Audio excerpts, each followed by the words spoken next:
Amigos, ¿cómo están? Bienvenidos a esta emisión de Televistazo. Iniciamos con el tema del alza de precio de los combustibles. Estefi. ¿Qué tal, Gaby? Amigos, muy buenas tardes. El anuncio lo hizo el gobierno este martes.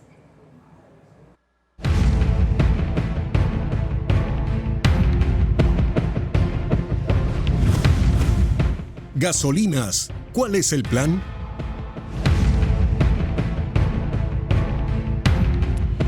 El precio de los combustibles extra y Ecopaís aumentará 26 centavos desde finales de este mes. El gobierno señaló que se aplicará un sistema de bandas ajustable mes a mes para minimizar los incrementos abruptos de la gasolina a escala internacional. ¿Cómo funcionará? Carla Delgado amplía el tema. El aumento de 26 centavos por galón para las gasolinas extra y Ecopaís, que aplicará desde finales de este mes, es la primera fase del plan que anunció el gobierno ayer. Luego se aplicará un sistema de bandas, en el cual el combustible podrá subir su precio hasta un máximo de 5% o bajar hasta un 10%. Todo esto depende de la variación del precio internacional del petróleo y de los combustibles. El precio de las gasolinas extra y Ecopaís es de $2.47. Con el incremento, queda en $2.73. Si el precio internacional fluctuara y se aplicaría el 5%, que es el tope, llegaría a $2.86. Y si baja hasta en un 10%, el precio del galón quedaría en $2.47. Y lo que va a suceder es que cuando el precio de las gasolinas o el precio del barril del petróleo incrementa de una manera desmedida por algún evento internacional no previsto, nosotros solamente en el Ecuador tendremos este incremento controlado del 5% y ahí efectivamente el Estado va a asumir un subsidio. La reducción del subsidio permite un ahorro que es, según el gobierno, de $500 millones anuales, a pesar de que ha creado un sistema de compensaciones para taxis, tricimotos y transporte mixto. Los taxistas registrados recibirán una compensación mensual en sus cuentas de $40.56, tricimotos de $23.40 y las camionetas o transporte mixto $37.70. Para que estos cambios entren en vigencia, el gobierno emitirá un decreto. El decreto, según la viceministra de Finanzas, Ana Cristina Avilés, antes de que finalice junio. El Frente Unitario de Trabajadores convoca a una movilización para el 4 de julio en contra del incremento del precio de las gasolinas extra y Ecopaís. José Villavicencio, presidente del gremio, aseguró que conversaron con el movimiento indígena para impulsar la protesta.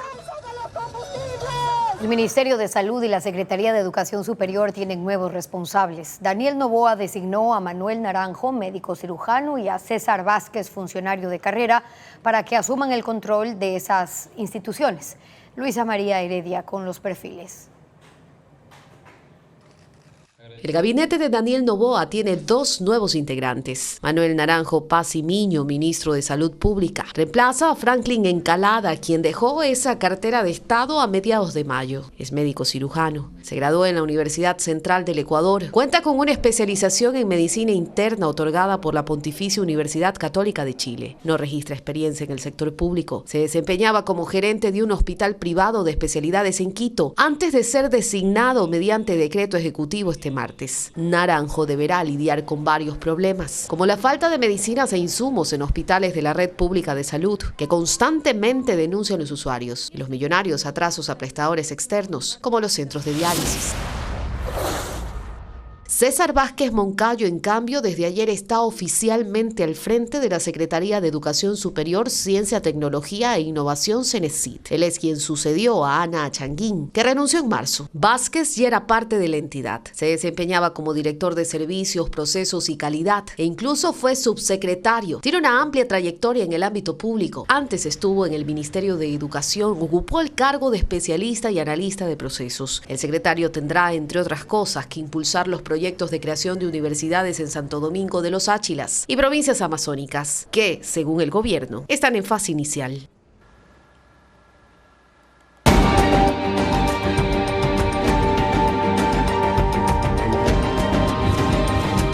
Violencia, la estela narco. 8 personas fueron secuestradas y asesinadas en la isla de La Puntilla, en el Guabo. La policía señala que se trataría de una pugna entre dos bandos de los lobos. 20 infantes de marina en 2 embarcaciones realizan la búsqueda en alta mar de los cuerpos de 6 de las 8 víctimas que fueron secuestradas la tarde de este martes durante un ataque armado en la isla La Puntilla de la parroquia Bajo Alto en El Guabo. Según testigos, 15 hombres con fusiles dispararon contra varias viviendas y luego raptaron a las 8 personas y se las llevaron en 2 lanchas que minutos después incineraron con uno de los secuestrados a bordo. 3 horas después, un grupo de pescadores encontró el cuerpo de otra de las víctimas flotando cerca de la playa. Ambos fueron llevados a la morgue de Machala e identificados como Javier León y Celso Ortega. Según la policía, los 8 secuestrados fueron asesinados. Personal de infantería de Marina había localizado los otros 6 cadáveres durante la noche, pero la marea alta impidió su traslado. De acuerdo a inteligencia policial, el ataque ocurrió debido a un enfrentamiento entre 2 grupos de los lobos que se disputan el mando en la parroquia Bajo Alto, donde habitan las víctimas. Según dirigentes comunitarios, tras el masivo secuestro, al menos 30 familias abandonaron sus casas por el temor a que continúen los ataques. Cerca del sitio donde ocurrió la masacre de El Guabo está el puerto El Conchero, en Tenguel, un pueblo convertido en fantasma. Pocos pescadores van por las mañanas, pero ante el pánico huyen y los habitantes se han desplazado por la criminalidad. Merlin Ochoa con esos datos. Pueden agacharse, por favor, agacharse al piso. En el mar, 8 personas eran asesinadas con fusiles. En tierra, los habitantes del puerto El Conchero de Tenguel salían de la población la tarde del martes. A lo lejos se escuchaba la balacera y se veía lanchas con hombres pasar rápidamente. Los pocos pescadores que habían salido a la faena regresaron al puerto. Tras cámaras y con voz entrecortada, hablaban de la masacre en la comuna Bajo Alto. Por agua está a 6 minutos de distancia. Los militares se desplegaron ante la alerta de que los asesinos ingresen al puerto a esconderse. Los habitantes tomaron a los niños en brazos, sacaron ropa, maletas, electrodomésticos. Familias enteras salieron en camionetas, motos y a pie. En menos de 20 minutos, la zona quedó prácticamente vacía. Las calles lucían desoladas, el malecón sin actividad, los animales en los callejones. Unas cuantas personas de la tercera edad no salieron, colapsaron por el pánico. Que pueden venir pues, y acabar con nosotros, señorita. Uno construyó con su juventud para su vejez vivir tranquilo, pero ni eso se puede, señorita. En Puerto El Conchero viven 1.110 personas dedicadas principalmente a la pesca. Tenguel es una parroquia del cantón Guayaquil, pero geográficamente está más cerca de Camilo Ponce Enríquez en Azuay y El Guabo en El Oro. En este sector han sido acribilladas 12 personas en un mes. Esto les cambió la vida. En promedio, 20 de los 70 pescadores van por las mañanas con sus familias, pero todas las tardes, una vez que termina el trabajo en el mar, abandonan el pueblo hasta el siguiente día. Dejar todas las cosas abandonadas, todos mis esfuerzos, juntamente con mis hijos, es bien duro, bien difícil salir a arrendar. Otras 40 familias han dejado abandonadas las casas por completo. Las puertas tienen candados. Otros han colocado tablas en las ventanas para impedir que sean saqueadas. Desde que se fueron hace un mes, no han regresado. Para esta altura quedarse sin familia aquí, somos pocos nomás. Bastante pena me da porque créalo que me duele y a veces hasta las lágrimas se me salen porque ya no es como antes. La huella de la violencia también se evidencia en los servicios públicos. La única escuela permanece cerrada, así como la sede del gobierno local y la cooperativa de pescadores. El puerto Conchero pasó de ser el motor económico y turístico a convertirse en un pueblo fantasma. En los noticieros de mañana, Televistazo presentará otra entrega donde presentaremos las organizaciones criminales que operan en este puerto y mantienen una guerra para tener el control del tráfico de drogas y extorsiones. El ex vocal de la Judicatura, Javier Muñoz, podría obtener una pena reducida en más del 90% por aceptar el delito y colaborar con la justicia. Según la fiscal Diana Salazar, Muñoz entregó información valiosa que permitió abrir nuevas causas penales. Informa Jacqueline Rodas.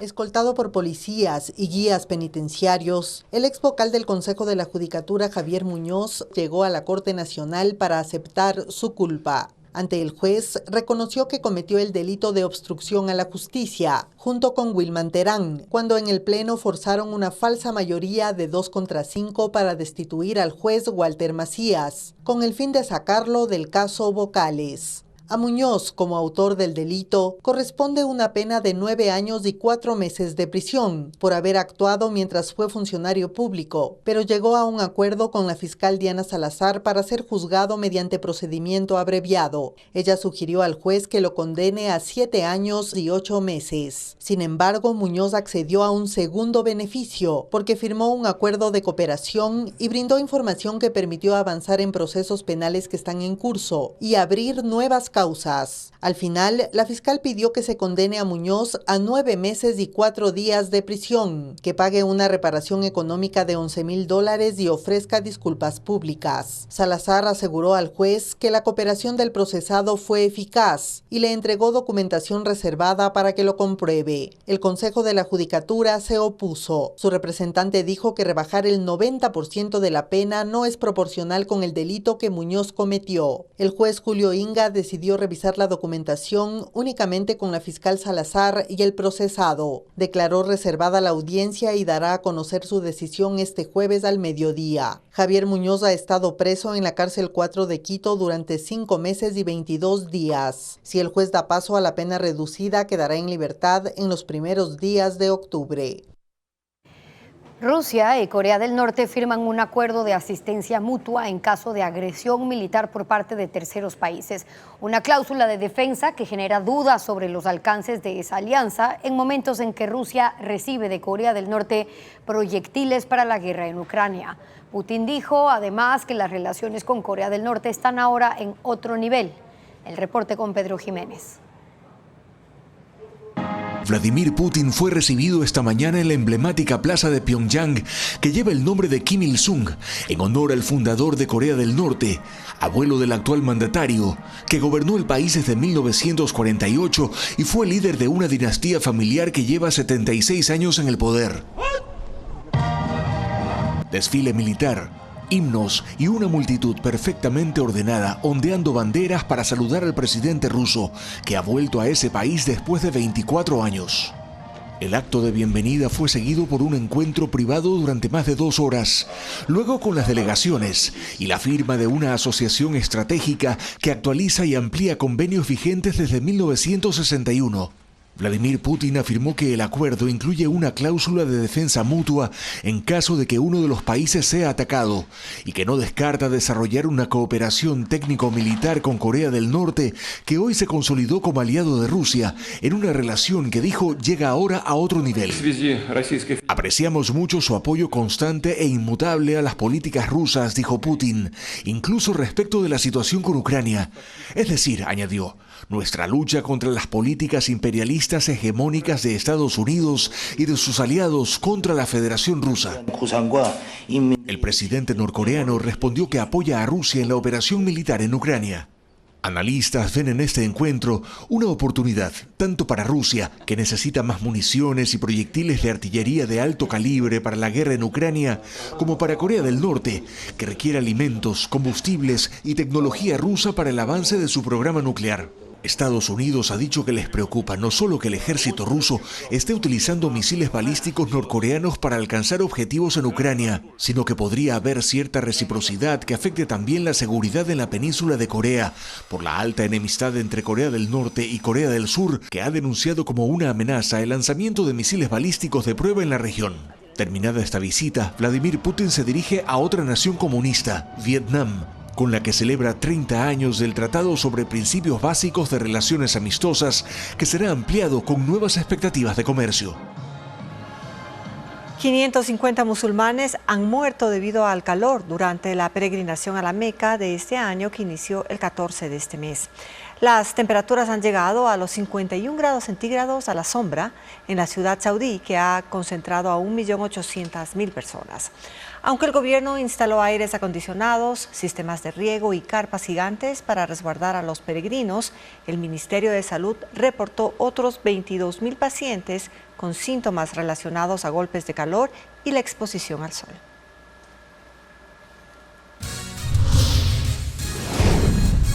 Gasolineras de Pastaza están sin combustible y en Guayaquil llegan menos productos que provienen de la sierra. ¿A qué se debe esta situación? Al volver de la pausa se lo contamos. El Ministerio de Finanzas reconoce que parte de los recursos del préstamo del FMI se usaron para el pago de deuda externa y retrasos internos que quedaron del anterior gobierno. En una comparecencia ante la Asamblea explicó detalles del acuerdo con el fondo. Patricio Díaz amplía. Es un plan de terapia intensiva. Así describió el ministro de Finanzas Juan Carlos Vega el plan del gobierno frente a la crisis económica con la que recibió el país. Y el acuerdo con el Fondo Monetario Internacional es parte de ese esfuerzo, dijo, ante la Comisión de Transparencia que fiscaliza las condiciones acordadas con el fondo. Vega informó que los 4,000 millones utilizados 690. 240 en el plan anual de inversiones que incluye 50 millones de dólares para seguridad y defensa nacional. 450 millones fueron destinados a obligaciones pendientes del Estado, que no solo incluye, dicen en el Ministerio, deuda externa. Pagos por infraestructura, pagos pendientes con proveedores, pagos pendientes a nivel local. El viceministro señaló que los 300 millones que quedan irán hacia el plan anual de inversiones. Vega destacó que esos recursos no se destinarán a sueldos y salarios, gastos de bienes y servicios, ni tampoco para intereses de deuda. El funcionario destacó las posibilidades de liquidez que abrió el acuerdo con el fondo y mencionó que el FMI ha apoyado el plan económico del gobierno, que incluye, por ejemplo, generar un esquema de pago de la deuda con el IES y revisar las exenciones tributarias para los sectores con mayores ingresos. Es el plan que nosotros presentamos al fondo, que incluía el paquete tributario y el arreglar el subsidio más inequitativo que tiene el país. La comisión no tiene legisladores del oficialismo y la mayoría cuestionó precisamente la eliminación del subsidio a la gasolina. El ministro defendió la decisión. El supuesto mal uso de la firma de un abogado en la denuncia electoral presentada contra Verónica Abad será investigado por la Fiscalía. Así lo dispuso un juez del Tribunal Contencioso Electoral en la resolución que archivó la denuncia de Juan Esteban Guarderas. Fabiola Santana amplía.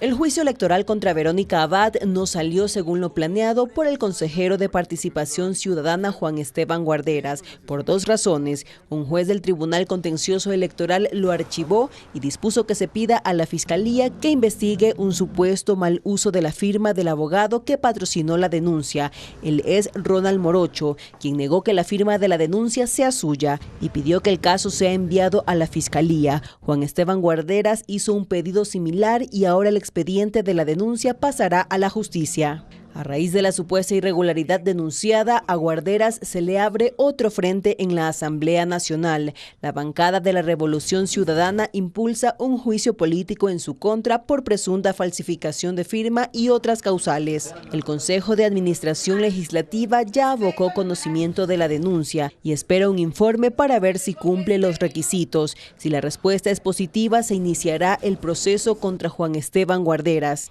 Él emitió un comunicado minimizando la acción del abogado y dijo que este martes volvió a presentar en el TCE la denuncia contra la vicepresidenta Abad. En las gasolineras de Pastaza se terminó el combustible este miércoles debido a los daños en las carreteras. Los tanqueros no pueden pasar. Mientras tanto, en mercados de Guayaquil llegan menos productos que provienen de las provincias afectadas en la sierra, como lo informa Luis Alfredo Zúñiga. Este es el panorama en las 9 gasolineras de Pastaza, vacías, y no por falta de clientes, sino porque este miércoles se agotó el combustible. Las lluvias, deslaves y crecidas de ríos han bloqueado vías de la sierra y los tanqueros no pueden pasar. El combustible para esta provincia llega desde Tungurahua, pero la vía Baños Puyo sigue bloqueada. En la gasolinera del Sindicato de Choferes de Pastaza, ubicado en el barrio Las Palmas de Puyo, la gasolina se terminó anoche, luego de que se formaran largas filas de vehículos para abastecerse. Se acabó totalmente todo, lo que teníamos de reserva que siempre tenemos. Desde la gobernación de Pastaza se informó que se trabaja para habilitar un paso provisional y pueda llegar un convoy con el combustible. Los conductores de los 16.000 vehículos de la provincia están preocupados porque no ven una pronta solución. En Guayaquil también se sienten los efectos. En el mercado mayorista de Montebello, en el noroeste, productos como la cebolla que proviene de la sierra llega en menor cantidad. Lo mismo ocurre con la papa. Las lluvias han impedido cosechar durante la semana. A eso se suma que lo que se envía llega tarde por los problemas en las carreteras. Llega la papa unas 15 horas, 16 horas. Lo mismo ocurre con frutas como la mora y granadilla, que ha dado paso a la especulación, según la Intendencia de Policía del Guayas. Las papas ha subido, los sacos en los cuales nos encontramos algunos denes están a 25, otras están a 30, la cebolla así mismo. Y el efecto de la especulación se traslada a los mercados minoristas como el de José Mascota en el centro de la ciudad, donde la libra de papachola en algunos locales pasó de 25 a 35 centavos.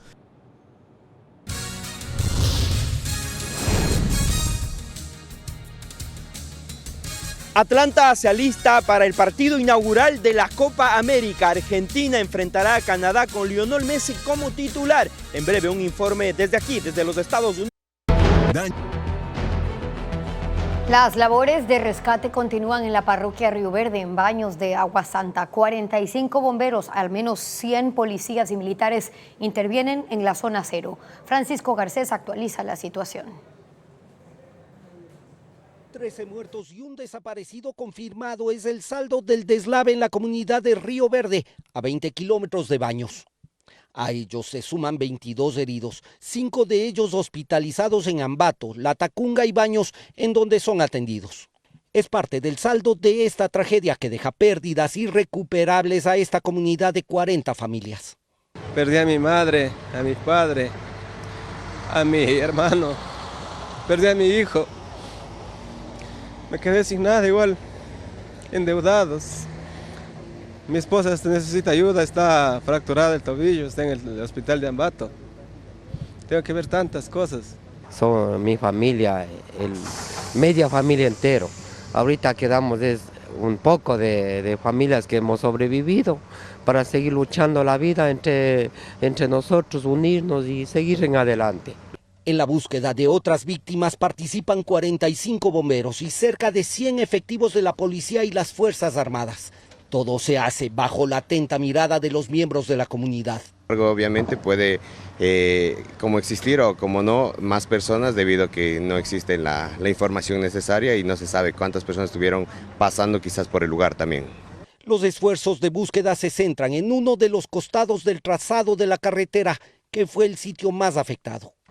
Esta es la única estructura que quedó en pie de una fila de viviendas que había al lado de la carretera. 5 de ellas al menos desaparecieron completamente. Quienes sobrevivieron al desastre ahora buscan un nuevo destino. Ya no se sienten seguros y con la ayuda de vecinos trasladan lo que les quedó a sitios en donde piensan seguir sus vidas con más tranquilidad. Hace un año atrás perdimos a nuestra familia en el primer derrumbo que era arriba. Entonces era mi nietito, mi primo y mi esposita. Entonces, ahora vean, nos pasa segunda vez. Fuimos casi afectados. Mi hija incluso se salvó por milagro porque iba delante del derrumbo, quedó solita. Entonces, nosotros ya no queremos estar más aquí. Son 125 familias de 2 barrios que requieren asistencia y nuevos sitios en donde vivir. La alcaldía de Baños ya dispuso un terreno con ese objetivo, mientras la Iglesia Católica y otras organizaciones coordinan la ayuda urgente para los afectados. En Riobamba, 2.000 personas están incomunicadas debido a los daños que deja el temporal en carreteras y puentes. La parroquia de Pungalá es la más afectada, con 9 kilómetros de vías donde hay derrumbes.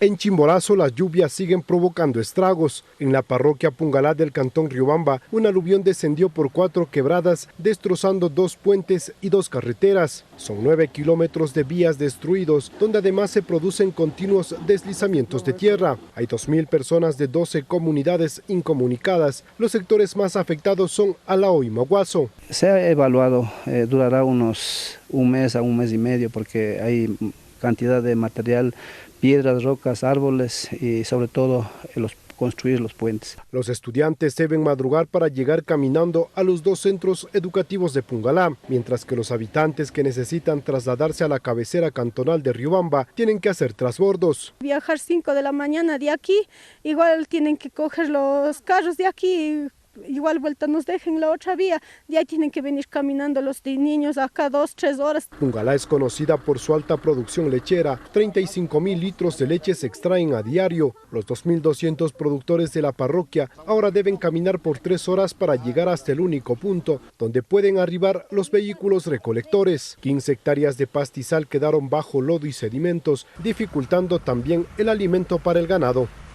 El Tribunal Contencioso Electoral negó la denuncia presentada por la presidenta del CNE, Diana Atamaín, contra el periodista Roberto Aguilar. En noviembre pasado, Atamaín lo denunció por infracción electoral muy grave y violencia política de género, por la publicación de un artículo de opinión en Diario Expreso el 27 de julio de 2023, titulado Diana, levántate y anda. Ella pedía que se imponga al periodista $80,000 de reparación económica y la suspensión de sus derechos políticos. Este martes, el juez electoral Fernando Muñoz ratificó el estado de inocencia del periodista porque no identifica actos de violencia política de género, sino una crítica dirigida al accionar de la presidenta del Consejo Nacional Electoral. Además de la inocencia del periodista, la sentencia del TCE sienta un precedente jurídico, pues analiza los límites y alcances de la libertad de expresión y el nivel de tolerancia al que están obligados los servidores públicos. Es posible identificar que el señor Roberto